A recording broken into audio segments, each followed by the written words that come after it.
All right, welcome to the movie here in review. I went to the wrong panel room.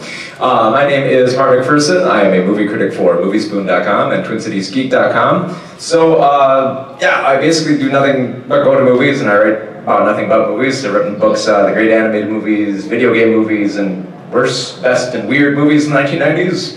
Because I have no life, so this is my life. If you want a book, you can talk to me after it, and we'll talk about it.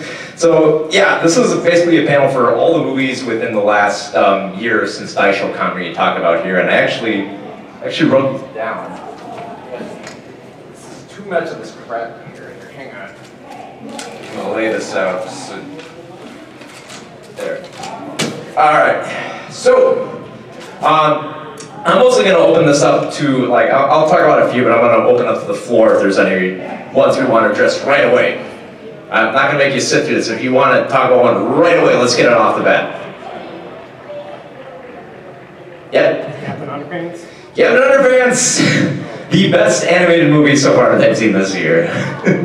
Which is saying something for... Yeah, I was kind of like, okay, this is not a bad film, but the more I watch it, the more I kind of like it more. I mean, yeah, it's obviously juvenile, you know, it's Professor Poopy Pants and character who flings underwear at people, but there's just something so sweet and innocent about it. Like it's about, you know, two kids who draw little comic books in their treehouse, and then they try to make their principal into a superhero, and it's very fun and childish, and it's got some, the writing's just so funny on it. I love how they implement the aspect of the book called flipimation, where they just literally just flip pages back and forth, just like in the books.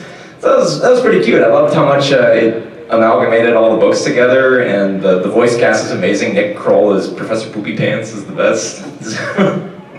So yeah, it's surprising. It's my favorite animated film of the year.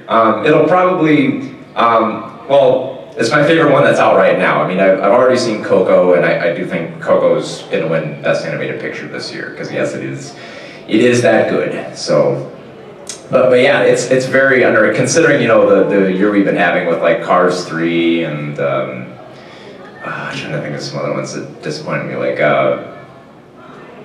I didn't see The Star, My Little Pony, and stuff that's not horrible, but nothing that really wowed me. Captain Underpants has just continually impressed me over time. So, is there one over here? Yep. I was going to ask about Get Out. Get Out!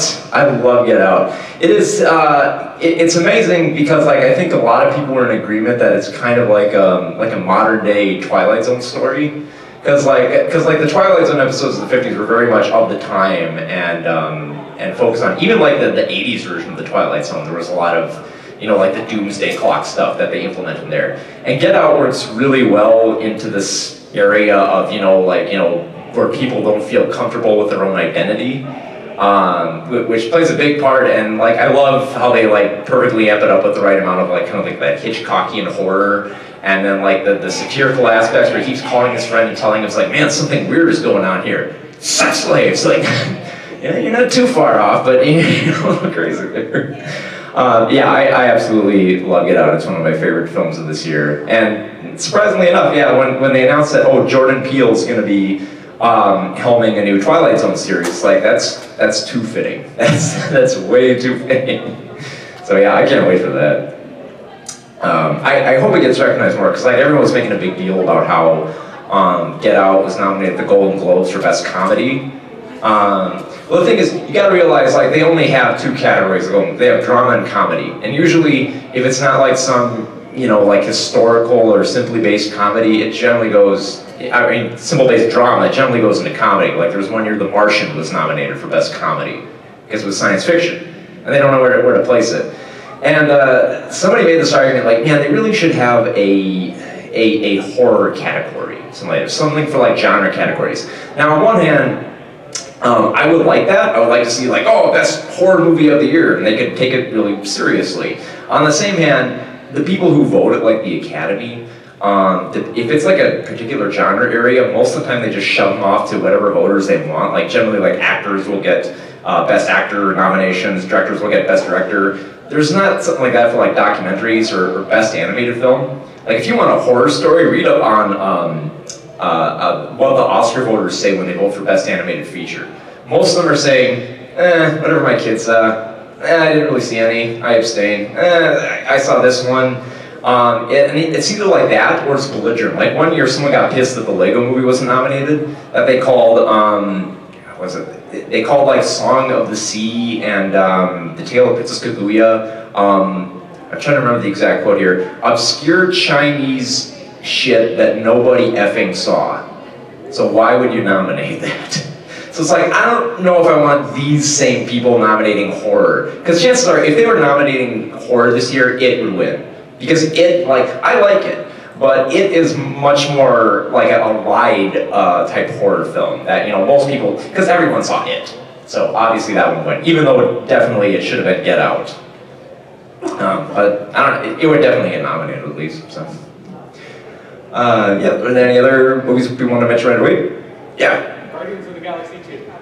You know, I like the first Guardians of the Galaxy was amazing because it was a game changer. It'd be like, who the hell would think to make a space opera with a talking tree and a talking raccoon, and that it would work? And it did work, and because it had amazing energy, it had a great soundtrack, it was a lot of fun. You had anti-heroes.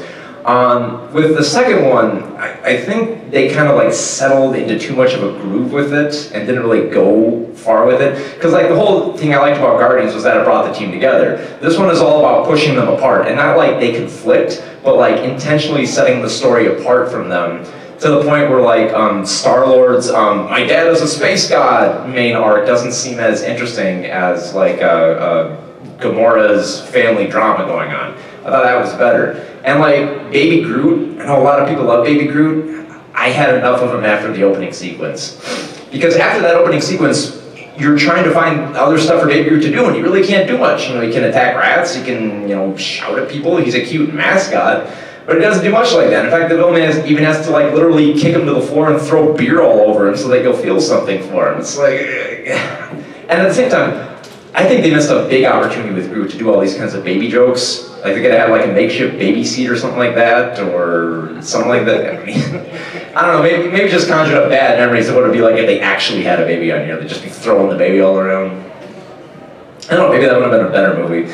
But yeah, it's an okay film, I think. You know, it's some of the fun that's left over. It just felt like they set up too many arcs and not all of them worked. Like I think Gamora's arc worked better than the Star-Lord God arc, or the Rocket Raccoon and Yondu trying to connect, where they literally have to state their pasts. It's like, I didn't need to state that much. And oh my god, the Easter eggs.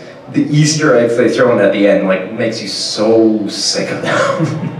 Like, I've gotten to this point where I've seen so many of these post-credit Easter eggs that if it gets to the end and it's blank, I cheer. Because everyone else is like, oh, I thought there'd be something. Like, yes, nothing. They don't have to set up anything. Like, I was so happy when that happened with Logan. Because like, oh, they could show some more of X-23. It's like, no, this one works on its own. I don't need to expand past this. It's done. It's its own thing. Make it work. Yeah. So yeah, it's an okay Marvel film. I think if the third one happens, they're gonna have to really restructure and find more for it. Because first Guardians felt like they had something for every character to do and every character to shine with. Second one, not so much. Feels like they're trying to do a little balancing act and some of the balls fall out. So. With any other movies?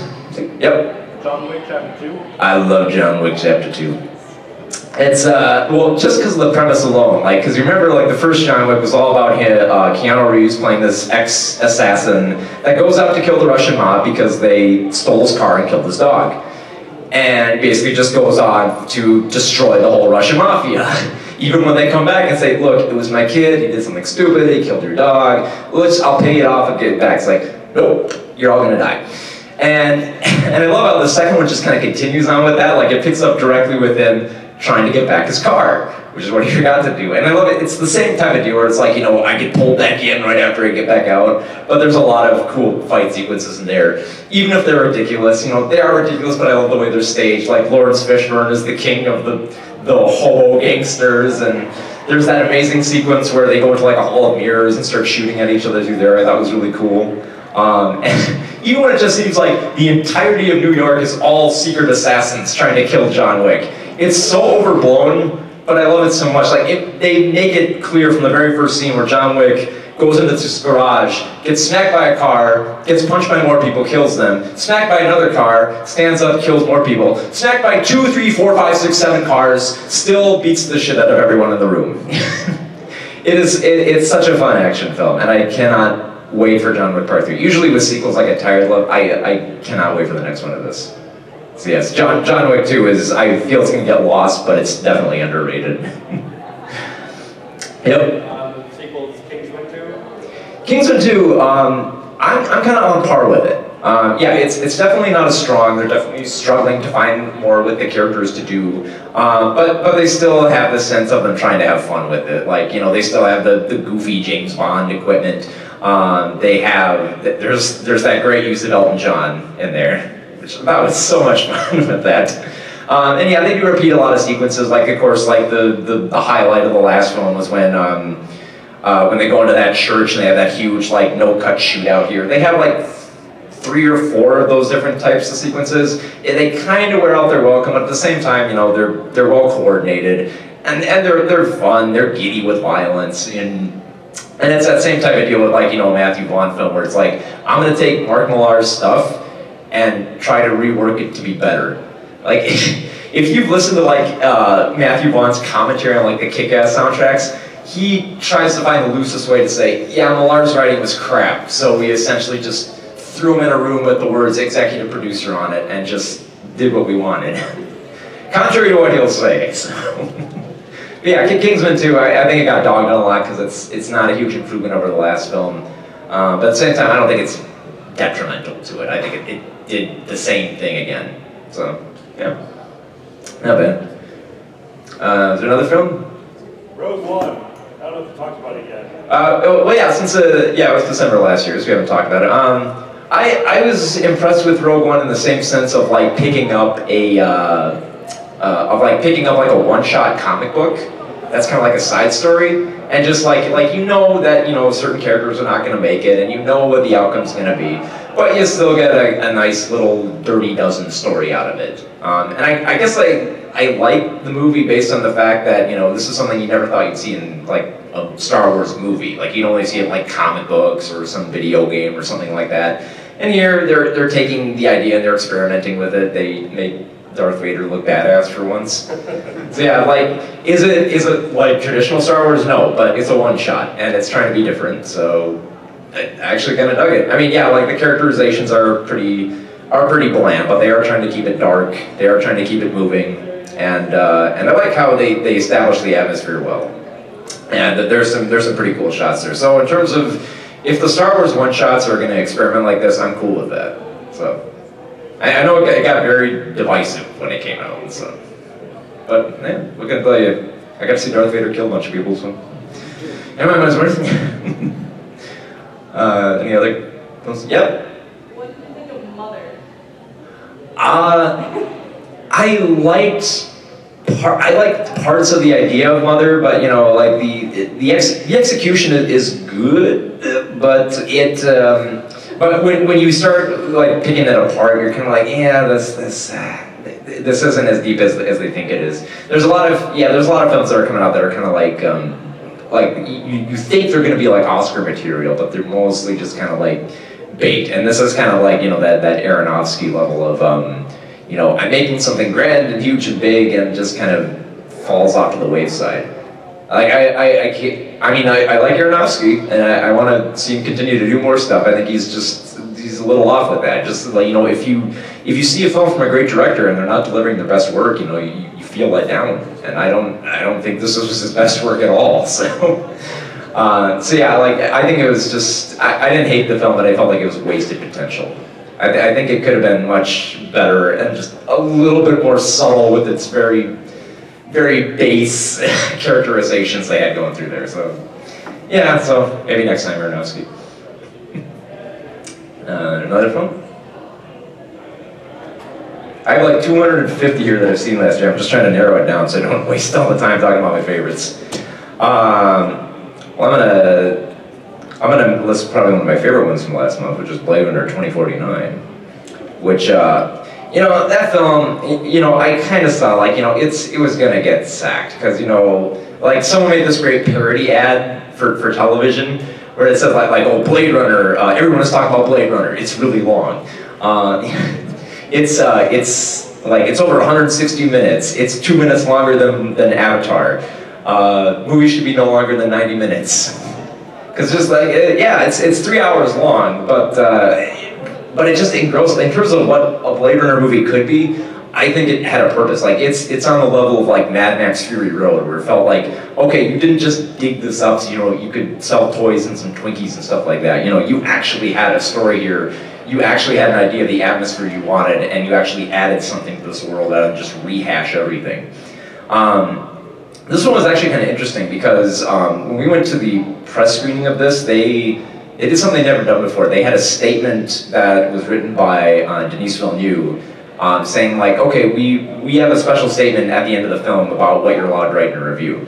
And then at the end they said, like, okay, here's the exact things in the film you cannot mention. And so like this, like, you can't talk about a Batista scene, you can't talk about what happens to Deckard, you can't even talk about Ryan Gosling's character as a replicant. So you can't mention any of this stuff in your reviews. So it's kind of like, okay, it's a challenge, but you know, it's from Denis Villeneuve, and he made a good film, and I want people to go see it and get involved in the mystery of it, and not have too much of it spoiled. Even though, like, right after they lifted the embargo and our reviews came out, the very first spot was a reveal of Edward James Olmos' character, which they told us not to mention. So I guess they can get marketing for that. But yeah, I love how the film gets you into that mood of, like, kind of the dark future. I love the areas they explore. I love how the climax wasn't some huge explosion of skyscrapers. No, it was just two characters beating the shit out of each other in this car that's taking on water and it's gonna drown everybody. Just little small scenes like that. And just like the deeper themes of it, and you know, I kind of half expected it to fail, because you know, it's hard science fiction, it's 3 hours long, it's not that many big names in it, so yeah, it's kind of gonna go down in flames, which is sad, because it's the smartest sci-fi film I've seen all year, and we don't get many of those, so message received, you know, make sci-fi films stupid as hell now. Yeah, hopefully. I'm looking forward to Denis Villeneuve's Dune if they still let him do it. Because, like, I mean, like, if it hasn't been, like, Denis Villeneuve, he's directed stuff like, you know, like Sicario and Prisoners and Arrival, all amazing films. He has not disappointed me yet. So if anyone should direct Dune, it should be him, without question. Let's see. Have any other films anyone want to mention? Baby Driver. Baby Driver. I'm very torn if that's going to be my favorite film of the year. Because, well, for one thing, it's an Edgar Wright film. So you know it's not going to waste your time. You know it's gonna get right into the action. You know he's gonna go like straight for the best shots. Like just that opening car chase scene where he's like outsmarting the cops by getting into like different lines of different cars and like smacking around the little spikes on the ground, stuff like that. That scene's so amazing that they just released the entirety of it online just to show off how amazing this movie is. You know, just like the way they use the soundtrack, the way that they push the characters, like, I mean, you could just spend the whole time just saying, like, they use the soundtrack well, because he actually edits action scenes to the music, like, so perfectly. Like we're used to, like, right, just delivering on scenes that are just quick, but to actually have, you know, like a car duel that's timed to the sounds of Queen is actually pretty badass. So yeah, I can't get enough of that film. Even just, I want to hear like they mentioned how like Baby, the main driver guy, records all the conversations and just makes remixes of them. It's fun to just freeze that frame where they show like his little like cassette deck of all like the things he's been writing down, like Mozart behind a wheel or stuff like that. Just little things in that are fun to go back and read. So yeah, but Baby Driver is one of my favorites of the year without question. Dunkirk is up there too, man. And Dunkirk is interesting because a lot of people, their biggest complaint about Dunkirk is that there isn't enough characterization within it. And the thing is, well, that wasn't the intent of what he was trying to do. He wasn't trying to make a character drama. He was trying to make a film that felt like you were right in the middle of this time of war where all these soldiers were trying to get off this island and there was no escape. And so he focuses on just 3 soldiers, and you're caring more about the events more so than you are the characters. But that's fine, because like the characters he's portraying here, they're fictional. And what are they going to say? Like, oh, I got a girl back home, or it's my, just one more day on the job, or something like that, or I sure hope I don't get shot, or, like, here's what I believe, all the war cliches we've heard before. Like, no. I think it's like he had this script for that, and he just crossed out all the dialogue and just wanted to film the best war scenes he could. Because they are great war scenes. And I don't know whether, like, because we had sound issues when the previews for this started up, and when we got into the film, I was wondering if it wasn't just the theater or anything, but like he cranks, like Christopher Nolan cranks up the volume really loud on this, so that when the bombers come overhead, it's not just like, it's kind of like, and you're terrified when this stuff comes by, like, because you hear how loud these explosions are. And I was thinking about that because, like, about a few weeks before that, we saw Transformers last night, which had the same level of volume for explosions and everything. And I hated that film because, like, I didn't want to be there because, it was supposed to be, like, fun and big, stupid action, just you didn't want to be there. Dunkirk is effective because you don't want to be there. Yeah, it portrays how horrible this war is. And you're kind of like, oh, man, that sucks. I shouldn't be having fun with this because these guys are getting slaughtered out there, and there's really, like, nothing much they can do. And I love how, like, they have such base characterizations to the point where they don't even have names at this point. Like, Cillian Murphy appears in this film as the Shivering Soldier, but he does an amazing job in it that you're like, Shivering Soldier is a pretty good role for him, I guess. And especially like those little small roles, like Michael Caine comes over the radio at one point, and you don't even really recognize because it's mostly static and everything. And then even you have what's his name? I forgot his name. Bane. What's Tom Hardy, yes. Yeah, Tom Hardy, mostly just barking orders the whole time. He doesn't have time to talk about his wife. His plane's gonna go down. This is serious business. And I do like how they kind of bring it around at the end by saying, like, like, oh, you boys are heroes. Like, we're not heroes, we just made out alive. It's like, well, that's enough. And it's like, yeah, that's kind of what Nolan did here. I think that's enough. I mean, in terms of making a war film, it's really hard to do it nowadays and not make it cliche because we have so many of these war films. And I don't want to see him take the route that, like, Michael Bay took with 13 Hours about the Benghazi thing, which I swear to God, he used that as his excuse to make Call of Duty. Because all it is just like really big Michael Bay action explosion, then cliche banter about how I want to get home, it's my last day on the job, and I got a family, then another bunch of Michael Bay explosions, then more cliches, repeat the same thing for 3 hours. There's just something I don't feel right about that. And with Dunkirk, you feel like, because yeah, it's not wasting your time with like trying to construct this narrative BS around it. It's like, it feels like it's trying to make events happen, which is good, to make a war film that experiments rather than just go for the easy punches of patriotism here. Especially since the characters they portray are, they don't feel like heroes. They feel like people who just wanted to get the hell out and survive, even if it meant they had to do really, really scummy stuff. Like the main guy who survives from Dunkirk is mostly just like, he's knowing, like he knows that, I'm not gonna go beneath the ship because I know we're probably gonna get bombed, and I did, so all my other companions down there are gonna drown, so I'm gonna swim to safety, and just keeps doing that the whole time. And it's like, well, survive, it's a horrible situation. Which I like that. I liked how they portrayed that in Dunkirk. I think, is it gonna have a re-release at the end of December, I think? It's got some, another big re-release coming to IMAX, which that is the way to see it, just for the scope and the sound of it. So that'd be definitely one to check out again and come awards. I know they're gonna push for awards, and at least technically it'll win a few awards, at least for sound design, that's for sure. So any other? Oh yeah. Okay. Wonder Woman? Wonder Woman I like. And the thing is, like, a lot of people are praising Wonder Woman because it's finally the DC's great again. It's like, well, DC found the way to make a superhero film right. Not huge and like, like changing the genre, but it plays well within the genre it is. I mean, I mean, they were smart enough to make a film that was colorful and didn't actually feel like a film with superheroes in it, but a film about a superhero. You know, the kind that's gonna run off into battle and save civilians and all that. And they know how much of it to take seriously, how much to play with the lore. I mean, they know that you can't take a story this seriously when when Wonder Woman has to battle Ares, the god of war, and has to stop the evil Dr. Poison from poisoning troops during war. Like, they know that it's silly enough, and they have fun with it. Like, the action scenes are good, except for the scenes where they're really trying to stress Wonder Woman's speed. Like, it looks, you know, they use so much CG during that point. You're just like, yeah, really, what's the point? Like, a little motion blur could have gone a long way here. But it's fun for what it is, you know. It has enough fun with it, and I think they found the right template for making a Wonder Woman film. So I know, and it's being like praised like best film of the year, but I think it's mostly because, you know, DC has set our expectations so low at this point that if they even just do a good job, it's just like, yes, it's the best DC film ever. So yeah, I dig Wonder Woman. You have one in the back there too? Yeah, I want to hear your opinions on the last night of Transformers. I know.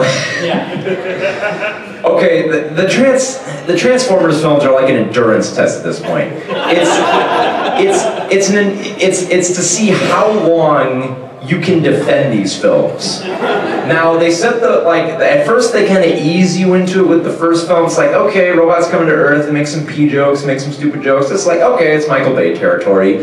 Then you get to Revenge of the Fallen, then you get the step and fetch bots, and then the robots with the testicles. Then you kind of move into more of the ridiculous arc where Optimus Prime shoots a robot in the face who's pleading for his life. And then it becomes like a running gimmick between these movies. That like Optimus Prime is like, oh, always fight with honor, as he stabs a robot in the back and then guts him up the front there.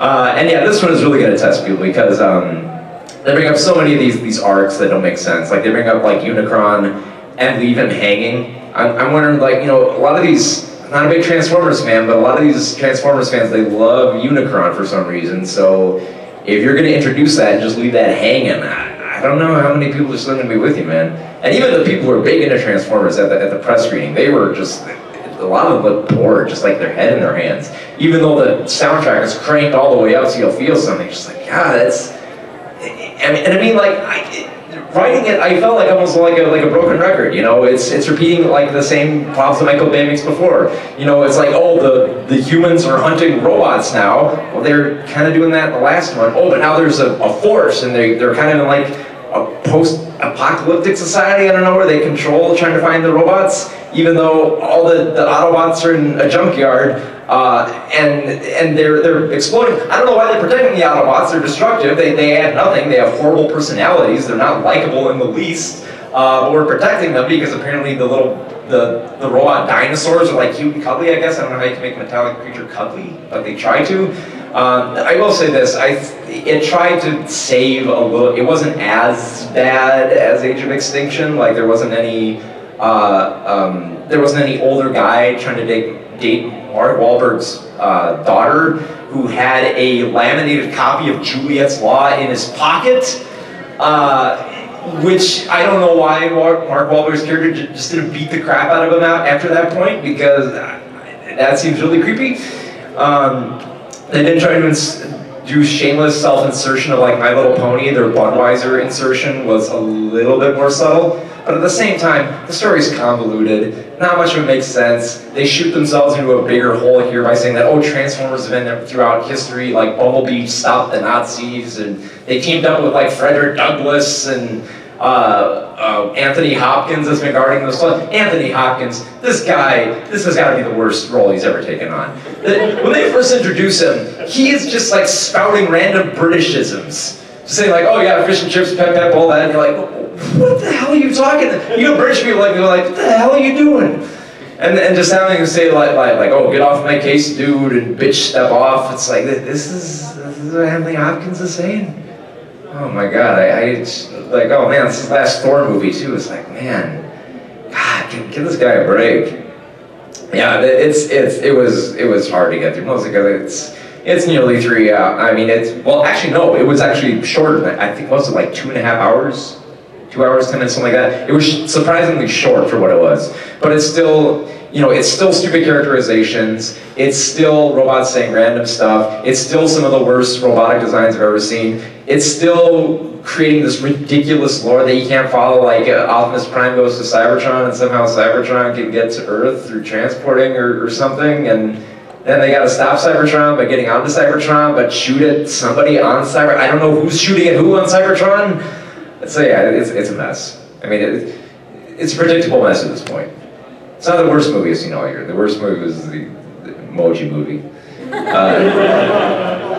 There is a film that really doesn't care about what they're saying here. It's like, oh, we'll mention, you know, the phone, and we'll mention like apps like Spotify. I have no idea what they do, but let's mention them, and we'll create some Toy Story game out of it.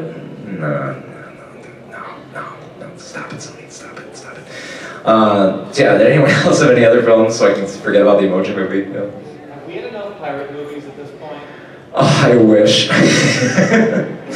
Yeah, the pirate movies are just, you know, like they're familiar characters. Like it's weird because like they still keep trying to like push in like. I'm trying to remember this film because they have like, you know, like the kids of what like oh, it was Orlando Bloom's character. Will, or something like Will's son or whatever goes off on an adventure with another woman, and they're both boring as hell. They don't care about him, and then Johnny Depp has to go get like what the trident of Neptune to like control the seas and apparently control zombies or whatever. I mean, I like Javier Bardem. I think he's good in it, but I think his, you know, like they have zombies again in the Pirates universe, and it's like you think that, you know, like Johnny Depp's character and Jeffrey Rush's character, you know, they've been zombies before, they fought zombies before, they've been pirates long enough. Can't they think of a better tactic than let's beat them in sword fights? Because that hasn't worked at all. Like, oh, just keep fighting them in sword fights, even though swords go through them clearly. It's like, can they find no other better villains than that? I mean, it feels like wasted potential, especially since they literally jumped the shark in there. There's a shark that jumps over their ship at one point. So if that isn't a sign that you need to stop, maybe that was like a subtle hint by the director, we need to stop. I'm putting an end to it right now. Is there another one? Yep. How did the new It compare to the original TV series? Well, I think, well, it obviously improved it because like the TV miniseries was on a budget, and they tried to rush as much of it as they could. I think it works better because since we have enough time for one chapter, we can focus more on the kid characters and make them feel like kids. Especially because they get the Stranger Things kid and it feels like Stranger Things, but that's fine because they make it work for its era. They try to make it its own thing by making it take place in the 80s. I dig the scares of Pennywise. Like a lot of people are on the fence about Pennywise, especially since they were saying like, oh well, you know, it's not like Tim Curry. The thing is, like technically and from like the voice, I like the new Pennywise better, just because the old one looked like a typical birthday clown. And like, especially because like Tim Curry spoke more like a book, and it's like, hey, how you doing, Georgie? Hey, you want to go down to 5th Street and get a burger? Yeah. And this one actually felt more like he was trying to be a clown, and actually felt creepy. And I liked how they played a lot more of the kids' fears with the different monsters and the different CG they used for that. Like, there's some great stuff like the whole like contortionist stuff. I mean, yeah, it's a ride, but you know, it kind of has to be a ride if you're having like all the characters play off their fears like that, making it this kind of like chipper adventure for like the little kids. So yeah, it's definitely an improvement, especially like because most people remember the first part of the It miniseries and don't really remember the second part because it's garbage. So anything they can do for the next chapter, I think will be a major improvement. So. It'll be interesting to see what they change too, because I'm hoping they change a lot from the book for that part. Now, like obviously, you know, there's a lot of stuff in the first part they changed. So yeah, I'm hopeful for the next one. So yeah, I really dug it as like as a horror ride. I mean, a lot of people are. I hate when people do this now, since like Get Out and It are popular now. They're saying like, well, you know, they weren't really horror films. You know, there was not a blood and guts. It was more like a thriller, more of a character drama. It's like, no, it's horror. It's a horror film. Just accept that you like horror. Not everything's gore porn, but it's a horror film, clearly. It's a clown that munches off a kid's arm and drags him into the sewers and kills him. It's horror, right? But if you really want like a really creepy horror that'll get in your skin, like kind of like The Witch, there's another film that came out earlier this year that kind of got passed by. It's called It Comes at Night. This is a film that and a lot of people bang on this because like there is no kind of like it or monster that comes to get them. It's this disease that comes to wipe out most of humanity, and there's this family living out in the woods, and they encounter another family, and they seem trustworthy, but they can trust them, but the dad is so paranoid about them and the spread of disease that they just go nuts on each other. And it becomes more like a human drama at that point, even though there's still disease that kills people. But the ending to that it shook me hard. Like if seriously, if you don't want to go to like recommending a horror film is hard, because like if you go in to say like it's like, oh, it's a fun ride because like, oh, Pennywise comes out of the screen and he scares you, ooh, scary.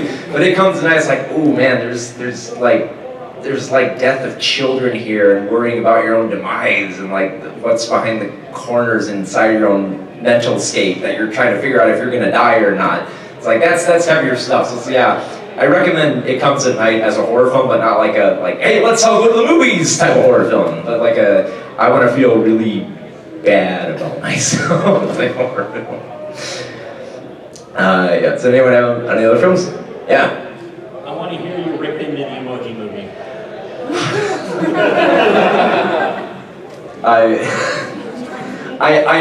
I am out of stuff. I could literally just take line for line, like I know they released like the script online, I could literally just take line for line and just critique how bad it is. Because I mean, it's trying to be Toy Story for phones, saying like, oh, we gotta save our phone from being updated because one emoji didn't do his job. It's like, phones get upgraded all the time, so won't their world be destroyed anyway? And it's, you know, the idea could work. I mean, we did stuff like Reboot. Reboot was a silly idea that, you know, all the characters inside your computer were fighting for their lives whenever you played a video game. But they made it work because you weren't as concerned with the premise. You're concerned with the premise here because they're spouting crap they don't know what they're talking about. Like, oh, let's go to the cloud, and this is a firewall, and these are the emojis that are not used, and none of the characters are likable in this. None. I wanted to find just one that I could latch onto, one that had funny jokes, one that wasn't just making puns or had something to say. Even like, I would even accept Patrick Stewart if he did a good job, but he didn't. There's nothing in here to like, and it's just, it's the most shameless, like, I know that Sony is in like kamikaze mode right now, but this is like their ultimate kamikaze. And the sad thing is, like, because people went to go see it because they're all about the emojis and the smartphones, so it's just like, we don't care anymore. We'd really like to go see a film with a literal talking piece of poop, so that's where we're at now, I guess. Can we get away from the Emoji Movie, please? Yeah. Assassin's Creed. Oh. Well, okay, that's a bad movie, but it's kind of a fun bad movie for how much they believed in this film. Because it was confounding to write about this film because they were trying to stage like this whole idea where we need to go back into the past to get this ridiculous MacGuffin of like the apple of Eden that will control our ability to kill or something stupid like that. From what I understand, I haven't played the games, but I looked up a little bit. Like apparently in the games, they put some like drug in you and put you in a bed, and you kind of go back into the past. Here they hook you up to like a virtual reality machine that whips you around the room with actual knives going in your hands, going all over the place. And it's like, okay, that's weird enough. And then they like, there's nothing to the characters. Everyone looks really bored, which means like, if Jeremy Irons can't save your film, nothing will. It's such a ridiculous concept. I forgot, they tried to sneak this film in Christmas. Like, the press screening they held for this was like a few days away from Christmas in the morning. And I somehow snuck into this and got to see it. And like, ooh, I understand why they hid this. Especially since like they tried to promote like bumpers and made it seem like a fun, like action Christmas adventure, even though it's dour and confusing and horribly shot. Especially like those action scenes where somehow, you know, it's those action scenes where somehow the character knows that there's going to be enemies behind like a glass window and somehow knows how to go there and punch stuff. Apparently, this film had some credit to it as having the largest free fall in movie history, but it's against a green screen, so it could be made larger than it is. So it's like, well, what's the point? If they actually like, you know, shot it in a location that looked like that, okay, but it's green screen. So it's also one of those, since it's green screen, you kind of miss it. So just like, okay, you had a big claim to fame and you blew it, so whatever. And it's kind of scary with video game movies now, because now they're being run by video game companies. And that's really scary if they're this incoherent now, because now there's no excuse. It's like, you're the studio, you have control over this. This is your film now. You need to own it and prove that, you know, it's like, well, it's the studio's fault, you know, it's the executives, we ended it off. It's like, no, it's you now. So you have to start owning these films. I will say it did give me a lot of laughs just for how ridiculous they stage it, like, especially since there's no characterization of the other prisoners that are being held hostage for like these assassin trials, and we're supposed to feel sorry for them or understand them. Like, apparently the one black character you converse with is supposed to be like kind of a magician in the games. I saw him play around with stacking cups. Was that magic? Because that's all I saw that character. And there's a moment where they stage a riot and one of them dies in slow motion. It's like, oh no, it's that guy that gave Michael Fassbender a weird look in the lunchroom. Bye, guy. I wish I knew you more. So yeah, it's a bad film, but it kind of gave me a laugh just for how ridiculously boring it was. Yep. Fast 8, it kind of disappointed me. You know, after Fast and the Furious 6 and 7, which are so much fun, and they found inventive stuff to do with cars, this one kind of felt like it wasn't bad, but it just kind of like plateaued. Like, it got to a point where they were pretty much like mimicking like World War Z with like all like the zombie cars that slam into each other on the street. Like, it's a fun idea, and then you have like the scene on the ice where they're all skidding around shooting missiles at each other. It's like, okay, it's not bad, but it's not as ridiculous as I'm used to seeing Fast and Furious be. Especially since, you know, the villain, it's alright, you know, I like Charlize Theron, but she's just like kind of your standard terrorist. I like how they try to clean the slate with these films. Like, okay, we've had enough of this character, and we'll kind of push them out, and we'll ease in some more people. I mean, I like the characters, I like their camaraderie.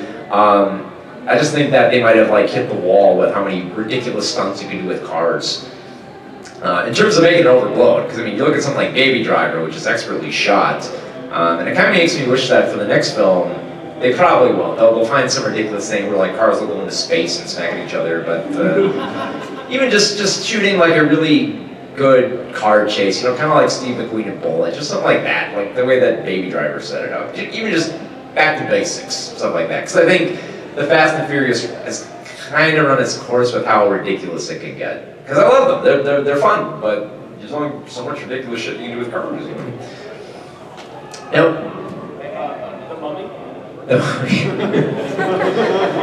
I went easy on the Mummy. Like, I wanted the dark universe to work. Cause I love like these Monster Mash type things, and I like the idea of Dr. Jekyll making this kind of like league of mutants or whatever, and he can control the gene. I thought that was neat. The whole idea of the Mummy is pretty like silly and not really developed that well. It's like he has an organization trained to handle monsters, and they're designed to just shoot at them, and they know that like the Mummy can like suck out your soul through like your lips or something. So wouldn't everyone just wear like face masks or something?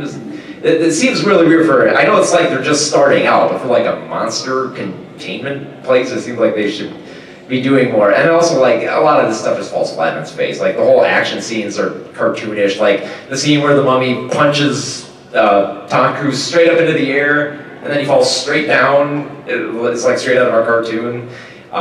It's very ridiculous. A lot of humor tries to go through this and doesn't really work. Like, his best friend gets killed and keeps popping up as a ghost to say, like, whoa, and this is so cool. It's like, you're dead, dude. Don't you have a curse on you?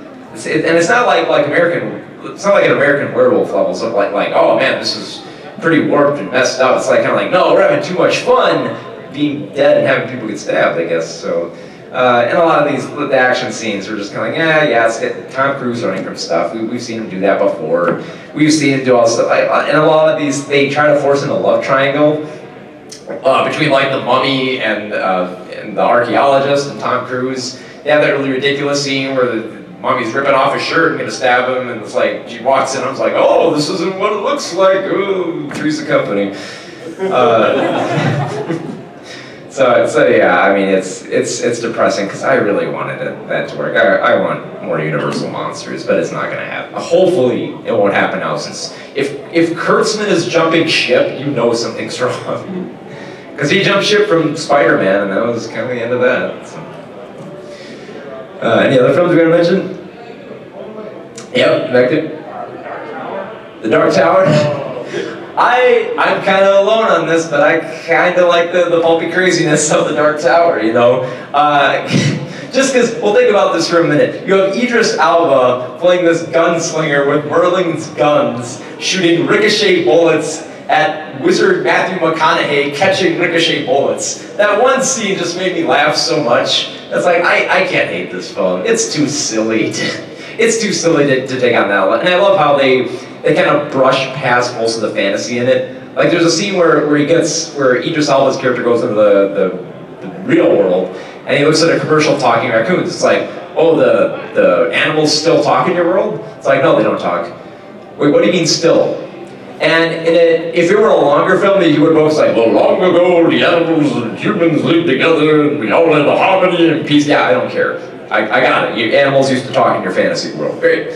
Yeah, it's a breezy 90 minutes. It feels like one of those like weird, pulpy type films from like the 80s, you know, kind of like Masters of the Universe, where it's not a good film, but it's at least having fun, and it's a ridiculous enough concept. Merlin's gun! Matthew McConaughey wizard, it's ridiculous. Is there another? Yeah? War for Planet of the Apes. I love War of the Planet of the Apes. I love it. It's weird to appreciate a genre film that's actually taken seriously about apes that take over the planet. Because the director has enough faith in this that, you know, if we can make the apes believable enough and likable enough and actually have emotion on their faces, you don't need to have a lot going on with it. You can have like just the sign language of it, make it work. And it's a pretty dark story, but it's probably one of the best trilogies I've seen of this decade. Because all films have just been stellar, and I love them. All right, well, it seems like we're wrapping up here. So my name is Mark McPherson, movie critic. You can read my reviews at moviespoon.com or TwinCitiesGeek.com. And I also got my 3 books here on animated films, 90s films, and video games films. So if you want a copy, you can contact me. And thanks for listening to this crap. Thank you.